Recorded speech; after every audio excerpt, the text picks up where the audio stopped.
Après libération des emprises sur l'axe Diamniadio-Bargny, l'APIX a entamé la phase de prise de possession de l'axe Dakar-Hann Bel-Air.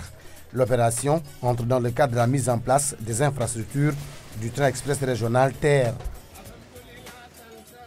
Nous sommes là sur le site de maintenance du matériel roulant qui se trouve au niveau de Colobane.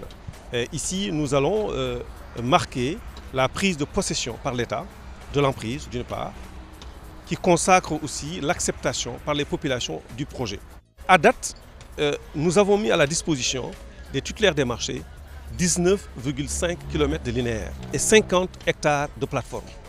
Les 19,5 km de linéaire permettent de démarrer les travaux de plateforme pour être en ligne avec le planning.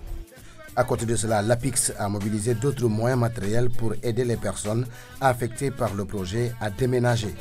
Il s'agira de démolir les impenses, mettre à disposition les emprises, accompagner les personnes impactées par le projet dans leur futur déplacement par la mise à disposition de plateformes et de plateaux qui permettront de transporter tout ce qui est équipement amovible à leur possession.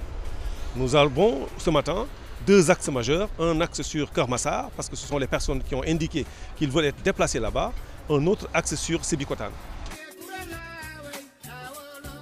La plupart des PAP aujourd'hui des Guerpi ont déjà perçu leur indemnité et sommet depuis plusieurs semaines, parfois même depuis plusieurs mois.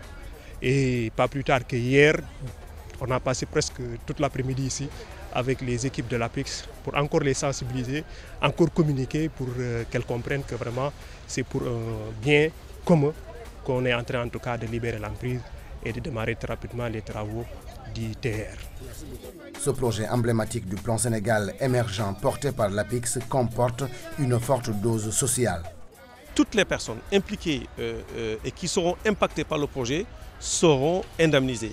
Le processus d'indemnisation se fait en relation avec le gouverneur de Dakar et les préfets des départements concernés, donc les trois départements, le département de Dakar, le département de Pikine et le département de Rufisque. À date, 3780 personnes ont encaissé leur chèque et aussi l'État les a indemnisés selon des barèmes acceptés par les populations, mais des barèmes aussi convenables, mais aussi des barèmes qui impliquent une inclusion fortement sociale.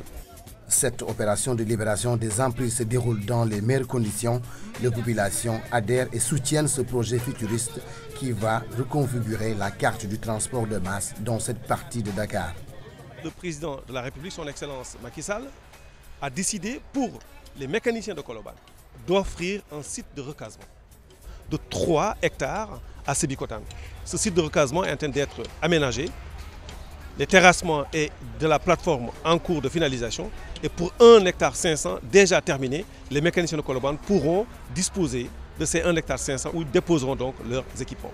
Et aussi la mise à disposition de 7 hectares pour le recasement des commerçants du marché de Thiaroye. C'est ça le travail à date en termes de libération d'emprise. Et aujourd'hui, l'État marque la possession de l'emprise et l'acceptation des populations impactées par le projet de leur processus de conciliation. L'opération ainsi lancée va se poursuivre durant tout le mois pour respecter les échéances de livraison de l'infrastructure ferroviaire comme instruit par le président de la République, son Excellence Macky Sall, en janvier 2019.